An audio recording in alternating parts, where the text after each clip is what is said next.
हरिओम मित्रों, share market गिर रहे हैं। अमेरिका, इसराइल ने मिलकर ईरान पर अटैक कर दिया है। ईरान भी उसका मुंह तोड़ जवाब दे रहा है। ईरान, कतर, यूएई आदि अपने नाइबर कंट्रीज के ऊपर अटैक कर रहा है। अफगानिस्तान और पाकिस्तान में युद्ध चल रहा है। बलूचिस्तान भी जल रहा है और यूक्रेन और रशिया का भी लड़ाई इस समय चल रही है। पेट्रोलियम पदार्थों की कमी हो रही है, एलपीजी नहीं मिल रही है, पीएनजी पे राशनिंग हो गई है और बहुत से कंट्रीज जो हैं वो एनर्जी की कमी से जूझ रहे हैं। क्या आपने कभी सोचा है कि इतिहास में अचानक ऐसा समय क्यों आता है जब पूरी दुनिया के दिशा बदलने लगती है? और यही वो समय होता है जब साम्राज्य टूटते हैं, आर्थिक व्यवस्थाएं बदल जाती हैं और कभी समाज की सोच ही पलट जाती है। एस्ट्रोलॉजिकली आज हम लोग एनालिसिस करेंगे 2026 में ऐसा क्या विशेष हो रहा है और पर्टिकुलरली हम लोग सैटर्न के परिप्रेक्ष्य में इसको विशेष तौर से देखेंगे। आज की अगर आप ज्योतिषीय स्थिति या ग्रहों की स्थिति देखें तो केवल 3 हाउसेस के अंदर प्लैनेट्स का एक जमावड़ा जिसे कहना चाहिए, एक कॉम्बिनेशन बन गया है। और अगर उसको दूसरे नजर से देखें तो राहु केतु एक्सिस पर ही सारे प्लैनेट एकत्र हो गए हैं। अगर कालपुरुषी कुंडली के हिसाब से हम लोग देखें तो मिथुन राशि के अंदर अभी अभी गुरु मार्गी हुए हैं, बृहस्पति मार्गी हुए हैं। सिंह राशि के अंदर केतु हैं। अब उसके अपोजिट राशि में चलते हैं, यानी कि कुंभ राशि में। कुंभ राशि के अंदर राहु हैं और 2 ऊर्जा के ग्रह सूर्य और मंगल एक साथ बैठे हैं और बुध भी उनके साथ में है। 12वें हाउस में यानी कि मीन राशि के अंदर शनि है और उनके साथ में शुक्र है। गुरु अपने तीसरी राशि से नवी दृष्टि से 11वें हाउस को देख रहे हैं, यानी कि सभी ग्रह आपस में एक दूसरे से क्लोज कॉम्बिनेशन बनाए हुए हैं। बहुत महत्वपूर्ण घटनाएं इस वर्ष में होने जा रही हैं। हम इन सब का ज्योतिषीय विश्लेषण करेंगे। जियोपॉलिटिकल इसका क्या असर होगा, शेयर मार्केट पे क्या असर होगा, इकोनॉमिक्स पे क्या असर होगा, क्या कुछ कंट्री टूटेंगे, इस पर भी हम लोग चर्चा करेंगे। आपके ऊपर इसका क्या असर होगा, आपकी जो मेष राशि है उसके ऊपर जब शनि अभी मूवमेंट शुरू करेंगे उस पर क्या असर आएगा। आपका शनि कहां पर इस समय कुंडली के अंदर प्लेस है उसके हिसाब से हम लोग विश्लेषण करेंगे। तो आइए हम इस वीडियो की शुरुआत करते हैं और अंत तक बने रहिएगा। साथ ही एक रिक्वेस्ट आपसे, अगर आपको ये चैनल अच्छा लगता है तो इसको लाइक कीजिए, शेयर कीजिए, सब्सक्राइब कीजिए। इस वर्ष आकाश में बहुत ही दुर्लभ स्थिति बनी है।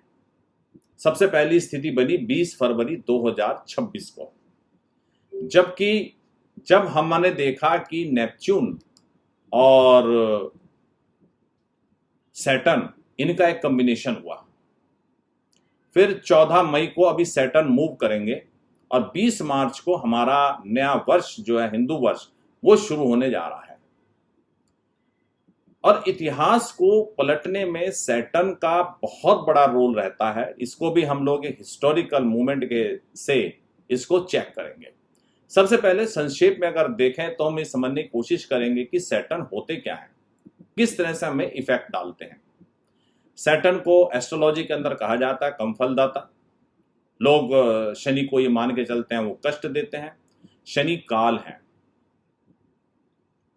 और इनको केवल एक ही व्यक्ति कंट्रोल कर सकता, वो है महाकाल यानी कि भगवान शिव। बाकी शनि किससे कंट्रोल नहीं होते हैं। आपका जो टाइम है वो शनि है।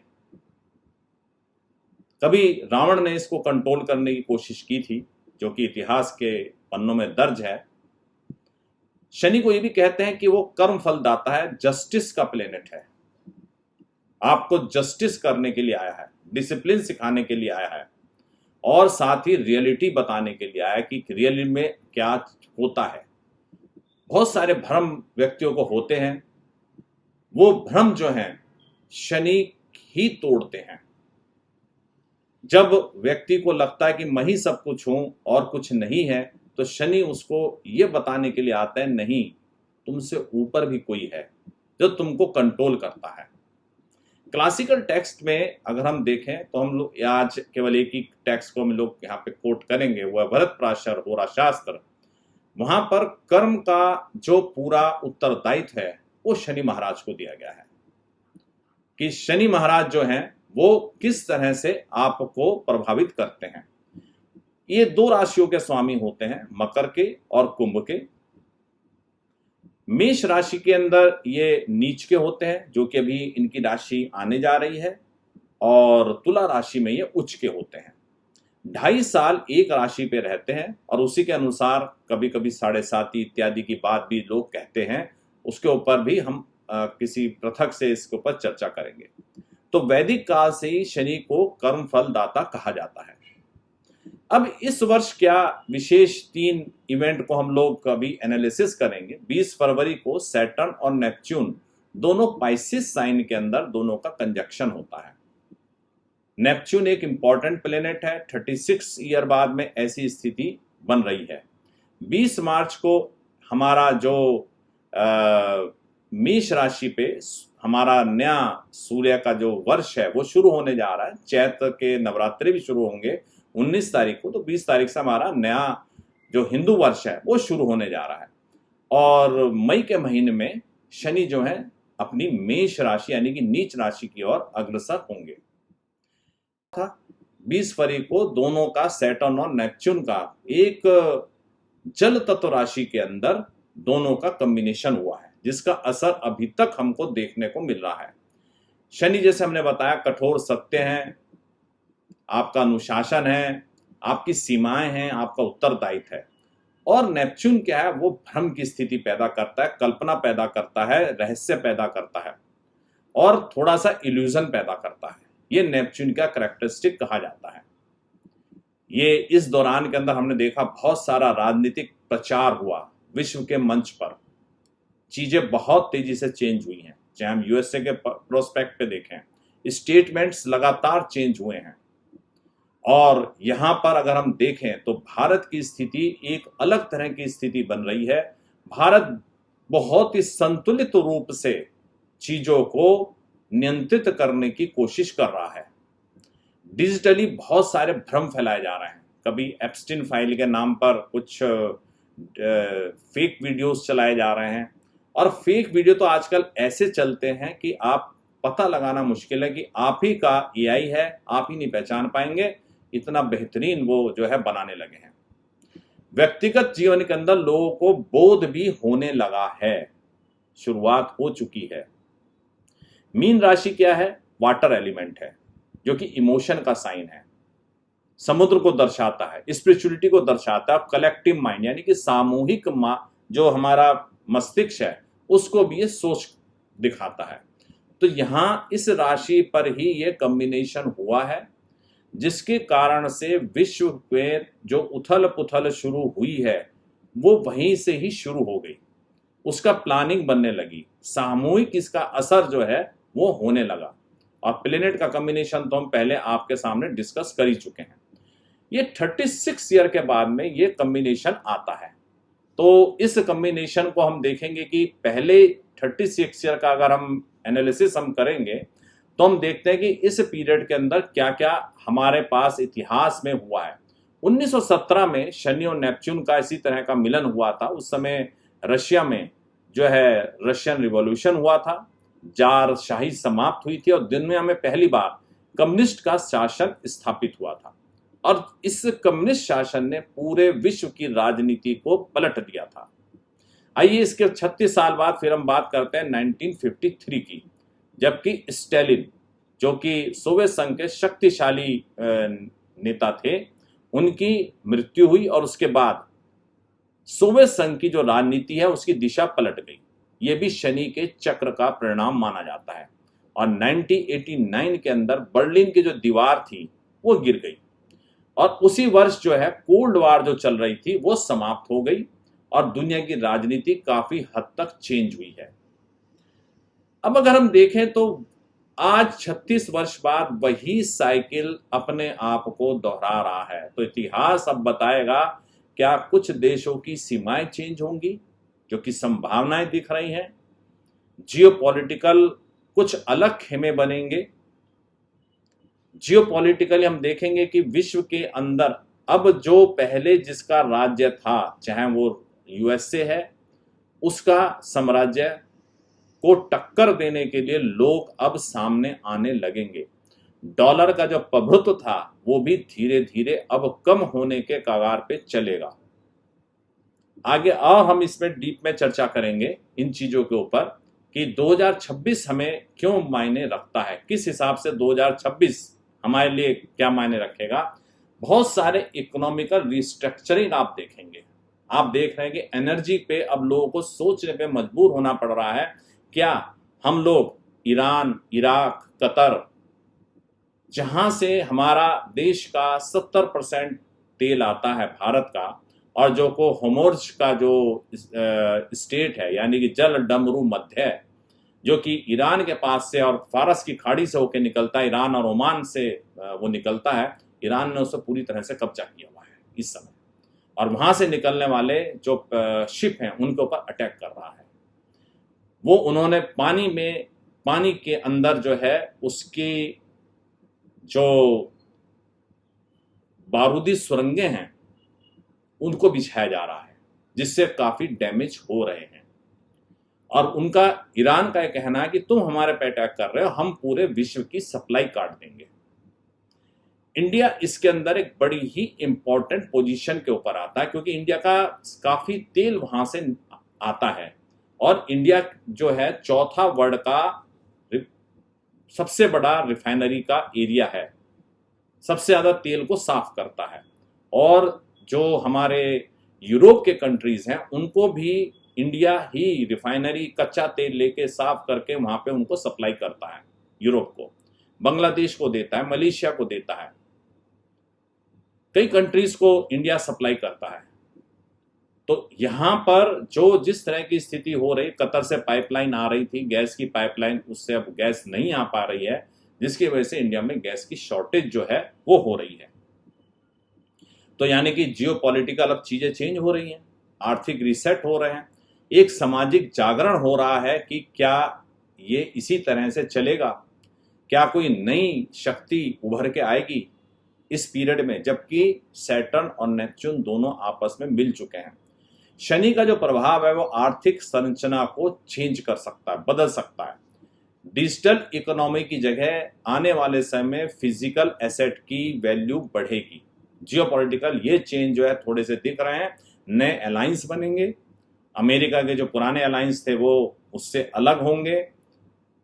जो 3 अब शक्तियां, बल्कि 4 शक्ति विश्व के अंदर अब काम कर रही हैं, रशिया, यूएसए, इंडिया और चाइना। यही अब 4 कंट्री पूरे विश्व की इकोनॉमी को प्रभावित करेंगे। इंडिया का रोल इसके अंदर एक अलग तरह का रोल आने वाले समय के अंदर देखने को हमें मिलेगा, जब शनि मेष राशि के अंदर मूव कर जाएंगे। पावर शिफ्ट हमें देखने को मिलेंगे। बहुत सारी टेंशन्स जो हैं बाउंड्रीज के अंदर जो हो रही हैं वो बढ़ेंगी। और इस वर्ष हमें जो प्रॉपर्टीज हैं, जमीन है, इनमें उछाल देखने को मिलेगा। प्रॉपर्टीज के दामों में उछाल होगा। सोना चांदी जो फिजिकल एसेट हैं वो कंट्रोल होंगी, उनमें तेजी की संभावना है। साथ ही साथ एक और संभावना यहां पर हमें दिख रही है, वो दिख रही है कि डिजिटल जो चीजें हैं अब उनका प्रभाव धीरे धीरे कम होने लगेगा। आने वाले 1 साल के अंदर आप इस डाटा की चोरी से, डाटा के एनालिसिस से जो हो रहा है आपके साथ, आप बैठे हुए अगर सोच रहे हैं कि हमको इंडक्शन खरीदना है, तो आपको इंडक्शन के ऐड दिखने लग जाते हैं। सब कुछ सुन रहा है गूगल, आपका सारी बातें जान रहा है। ये नेट का सिस्टम जो कि समुद्र के रास्ते बिछा हुआ है, अगर ये हिल गया तब क्या होगा। केबल्स बिछी हुई हैं समुद्र के नीचे, समुद्र में लड़ाई चल रही है, वार चल रही है, ड्रोन चल रहे हैं। वो ड्रोन कहां फटेंगे। अभी एक सबमरीन ने गिरा दिया है ईरान के वारशिप को। किस तरफ लड़ाई जा रही है ये यूएसए ने भी नहीं सोचा था ईरान को जल्दी से हम कंट्रोल कर लेंगे। शायद वो कंट्रोल करने की स्थिति से निकल चुके हैं और ईरान ने शायद ये ठान लिया है कि हम तो बर्बाद हो ही रहे हैं, लेकिन तुमको भी किसी भी तरह से मुंह दिखाने लायक नहीं छोड़ेंगे। क्योंकि अभी ग्रह की कंडीशन इस तरह की बनी हुई है।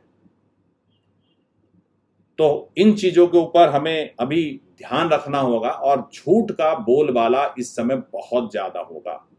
फॉल्स जो सोशल मीडिया के ऊपर कैंपेनिंग हैं, झूठ को बार बार बोल के सच बोलना, इमेज को आप किसी की वैसे डाउन नहीं कर सकते। इंडिया में तो हम देख ही रहे हैं कि प्रधानमंत्री जी की इमेज को डेंट करने के लिए झूठे प्रचार किस ढंग के किए जा रहे हैं। इसी तरह की प्रवृत्तियां पॉलिटिकल लीडर्स में आपस में आने वाले टाइम में बढ़ेंगी। समुद्र के रास्ते बहुत सारा विवाद होने जा रहा है। समुद्र पे अब कब्जा करने की कोशिश की जा रही है। हमारा जो भी व्यापार पानी के रास्ते हो रहा है उसके ऊपर असर पड़ेगा। हिंद महासागर हो, दक्षिण चीन सागर हो, और भी जो सागर हैं, हमें उन पर नियंत्रण करने की एक प्रतिस्पर्धा चल रही है। अमेरिका भी इसी उसमें है कि जितना ज़्यादा वाटर टेरिटरी को वो कंट्रोल कर ले वो अच्छा रहेगा। अंडर सीज जो केबल हैं, अंडर सी में केबल हैं जिसपे पूरा इंटरनेट चल रहा है, उसके ऊपर भी दबाव पड़ने की संभावना है। पीने के पानी का संकट भी दुनिया के अंदर इस वर्ष देखने को मिलेगा। साथ ही एक और चीज के ऊपर रहेगा, आप दोबारा से बटन वाले फोन की तरफ 1 साल के अंदर लौटने की स्थिति में आ जाएंगे। आप अपने पास एक फोन जरूर बटन वाला रखेंगे, पुराने समय वाला फोन जिसको कोई ट्रैक ना कर सके, आपकी बातों को ट्रैक ना कर सके, जो आप स्वतंत्र होकर उसमें बात कर सकें। या हो सकता है आप लैंडलाइन के ऊपर शिफ्ट होने लगे। और आज में भी हो रहा है गवर्नमेंट सिस्टम के अंदर, तो अब ये शुरुआत हो गई है कि हर ऑफिस के अंदर लैंडलाइन के ऊपर ज्यादा विश्वास किया रहा है, लैंडलाइन के ऊपर जाए। क्रिप्टो करेंसी के ऊपर भी तलवार चलने वाली है। क्रिप्टो का भविष्य हिलने वाला है, तो उसके ऊपर भी आप सावधान रहिएगा। क्रिप्टो में आपने कुछ किया हुआ है तो उसके ऊपर आप सावधान रहिए। और हमारे इस वर्ष जो 4 चीजों के ऊपर केंद्र रहेगी पूरी अर्थव्यवस्था, वो है सोना चांदी और कीमती धातुएं, जैसे प्लेटिनम भी शामिल है, तांबा हो सकता है, एल्युमिनियम हो सकता है। सभी चीजों के ऊपर प्रभाव पड़ने की संभावना है। दूसरा है हमारा भूमि और अचल संपत्ति जो भी है, और साथ ही कृषि और उससे जुड़े हुए खाद्यान्न, क्योंकि फर्टिलाइजर का प्रोडक्शन भी गिरेगा। और हमारे जो ऊर्जा के संसाधन है इन पे हमें फोकस करने की आवश्यकता है। डिजिटल भ्रम टूटेगा। आप अब दोबारा से नई टेक्निक जो आपकी पुरानी थी उसके ऊपर आप शिफ्ट होंगे। बहुत सारे पोस्ट आजकल हम वैसे भी देखने लगे हैं सोशल मीडिया पे, लोग फॉलोअर हैं लेकिन एक भी पोस्ट नहीं डाली हुई है, उनके फॉलोअर हैं। 0 पोस्ट का अब एक चल रहा है। एक नई क्रांति आ रही है जो कि डिजिटल डिटॉक्स की बात कर रही है। तो आज हमें अपने आप को डिजिटल डिटॉक्स करने की आवश्यकता है, ताकि कुछ समय हम अपने आप से बात कर सकें, शांति से बात कर सकें। अब बात करते हैं नववर्ष के शुरुआत की। नववर्ष के अंदर ये राशि चक्र का प्रथम बिंदु होता है मेष। नई ऊर्जा का संचार इस समय होता है। शनि की ऊर्जा यहाँ पे सक्रिय होगी। नई जिम्मेदारियां जो हैं वो बढ़ेंगी। लेकिन इस पीरियड के अंदर शनि जब एंटर करेंगे तो मूवमेंट जो शनि का होगा उसकी ऊर्जा से क्या होगा। देखिए अब यहाँ पर क्या है कि अग्नि, मंगल अग्नि है, आग है, क्रिया है और नेतृत्व है, लड़ने की ताकत है। या दूसरे शब्दों में इसको अगर हम एक साधारण भाषा के अंदर हम इसको समझाएं तो ये समझिए कि एक तरफ एक व्यक्ति है जो कि 20-22 साल का है, ऊर्जा से भरा हुआ है, नौजवान है, बहुत उसके अंदर एनर्जी है। लेकिन वो दुनिया को समझता नहीं है, विजन नहीं है, और उसके साथ में लगा दिया जाए उनके दादा को, जिनके पास में शक्ति तो नहीं है लेकिन विजन बहुत अच्छा है, सोचते बहुत अच्छा है, दिमाग बहुत अच्छा है, चीजों को समझते हैं। अब इसमें दो तरह की परिस्थिति हो सकती है। एक तो जो नौजवान व्यक्ति है वो दादा को चलाने की कोशिश करे कि दादाजी आप मेरे हिसाब से भागिए, दौड़िए, जैसा मैं सोचता हूं वैसा करिए, तो शायद दादाजी थक जाएं, गिर जाएं, ना चल पाए। और दूसरा तरीका कॉम्बिनेशन ये बन सकता है कि जो दादाजी हैं वो चीजों को प्लान करें, प्लानिंग बनाएं, निर्देश दें, और वो नौजवान व्यक्ति जो है दादाजी के सुपरविजन में अपनी एनर्जी के साथ में चीजों को टर्न अप करने की कोशिश करे, स्टार्ट करने की कोशिश करे। तो आप समझ गए होंगे, दादाजी तो है शनि, और जो वो नौजवान है वो है मेष राशि, यानी कि एरीज साइन। तो जो हमने बाद वाला कॉम्बिनेशन कहा, अगर उस ढंग से चल रहा होगा तो लाइफ बहुत अच्छी चलेगी, और अगर विपरीत इसका चला तो शनि तो न चलेंगे न चलने देंगे, फ्रस्ट्रेशन पैदा करेंगे उस यंग पर्सन के अंदर भी, और श्रम तो उनमें कोई फ्रस्ट्रेशन पैदा होने का मतलब होता ही नहीं है। तो शनि की ऊर्जा जो है मेष की ऊर्जा, दोनों का एक संगम होगा। तो शनि का क्या है कि धीमे चलते हैं, अनुशासित चलते हैं, धैर्यवान हैं, इसलिए हमें जो दूसरा व्यक्ति है वो चाहेगा कि हाँ हम तो बहुत तेज जो है वो चीजों को लेके चलें। तो ये कहा जाएगा शनि जो है अग्नि का मिलन है, तो परिणाम बहुत तेजी से चेंज होंगे चीजों में, और विश्व के अंदर भी इसी तरह की हमें स्थिति देखने को मिलेगी, जहां जहां जो जैन जी है वो अगर किसी अच्छे नेतृत्व के साथ में रहेगी तो सफलता मिलेगी। और अगर जैन जी सोचेगी मैं बहुत दिमागदार हूं, मैं सोशल मीडिया से, चैट जीपीटी से पूछ के दादाजी को अब चलाने की कोशिश, दादाजी तो शांत बैठ जाएंगे, लेकिन जो जैन जी है वो अपना नुकसान करेगी। तो सैटर्न जो है फायर से मिलने के लिए जा रहे हैं, देखिए उसमें होता क्या है। अब देखेंगे हम कि आपके कर्मों की, आपके जो आपने कर्म किए हैं उनके चौथा गियर लगने जा रहा है। आप इसमें त्वरित परिणाम की अपेक्षा करेंगे, जीवन में तेजी से बदलाव करेंगे, उच्च महत्वाकांक्षाएं जो हैं वो आपको होंगी। तो इस तरह से इस समय में आप तेजी के साथ में आगे बढ़ेंगे। और अब हम इसमें आगे धीरे धीरे हम लोग चर्चा करेंगे कि इसका व्यक्तिगत, अभी हमने जियोपॉलिटिकली इस पर डिस्कशन किया, थोड़ा सा और अभी इसका एनालिसिस करेंगे उससे। अब हम कंक्लूजन की तरफ आ रहे हैं। बहुत छोटे से हम उपाय आपको बता रहे हैं इस पीरियड के अंदर करने के लिए, जो ये समय चल रहा है उसे आप पार पाने के लिए। ये सुबह उठ के भगवान सूर्य को अगर आप जल अर्पण करेंगे तो वो आपके लिए फायदेमंद होगा। जल भी अर्पण ना करें तो उगते हुए सूर्य को दर्शन करें, उनका आचमन करें, उनकी प्रार्थना करें, वो आपको जो है प्रभाव दिखाएगी। शनिवार के दिन आप कोई सेवा करें, किसी गुरुद्वारे में चले जाएं वहां सेवा कर लें, किसी मंदिर में चले जाएं वहां सेवा कर लें, गरीबों को खाना खिला दें, अपनी पॉकेट से नहीं खिला सकते कहीं लंगर चल रहा है वहां पर चले जाएं। यानी कि जो सेवा आप कर सकते हो, जहां पे आपका ईगो थोड़ा सा दबे, वो काम आपको करना है। तो सेवा जितनी आप करेंगे, वृद्ध आश्रम में चले जाइए, आप बहुत आपको फलदायक होगा, वहां पर आप सेवा करें, क्योंकि शनि जो है वृद्धावस्था का भी कारक है। वृद्ध माताओं के आश्रम में आप चले जाएं, वहां पर भी आप उनकी सेवा करें, उनके आशीर्वाद लें। जो वृद्ध लोग हैं उनको सबसे बड़ी समस्या होती है, वृद्धाश्रम में रहते हैं, उनकी बात कोई सुनने वाला नहीं होता। उनके पास थोड़ा बैठे, उनकी बात सुने, और तो उनको भी अच्छा लगेगा, और आप देखेंगे आपको उनसे बात करके अच्छा लगेगा, और कुछ ना कुछ आप सूत्र वहां से लेके आएंगे जो आपके जीवन के अंदर आपको सफलता लाएगा। दूसरी चीज है समय का सदुपयोग करना है। मैंने पहले शुरू में कहा था शनि है काल। अगर शनि को नियंत्रित करना है, काल को नियंत्रित करना सबसे मुश्किल काम है। समय को ना कोई बांध पाया है ना बांध पाएगा। तो अपने समय को आपको कंट्रोल करना है। कंट्रोल करने के क्या उपाय हैं आप लोग भी अच्छी तरह जानते हैं। जिस भी तरह से आप चाहें उसे कंट्रोल करें, क्योंकि फिर हमारा लेक्चर बहुत लंबा हो जाएगा, उसमें मैं चर्चा नहीं कर रहा हूं। तो आपको जो ग्रह परिवर्तन चल रहा है, इसमें आपको ये देखना है कि कोई कठिन समय चल रहा है। इस कठिन समय में आपको अपने परिवार का भी ध्यान रखना है, समाज का भी ध्यान रखना है, और इन ग्रह स्थिति जो कि अब समझ रहे हैं कब तक चलेगी, अब बात है। देखिए, हमने शुरू में कहा कि जो एक्सिस बना हुआ है, जैसे जैसे प्लेनेट का एक्सिस दूर होने लगेगा, ये कर्क राशि में आने लग जाएंगे हमारे जो गुरु महाराज हैं।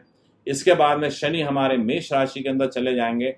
एक्सिस थोड़ा थोड़ा राहु केतु से दूर होने लगेगा, तब चीजें थोड़ी समझने लगेंगी। लेकिन फिर भी 2026 एक यादगार समय, इतिहास के पन्नों पर लिखने वाला समय बनने जा रहा है, ये बात मैं थोड़ा सा बोल सकता हूँ।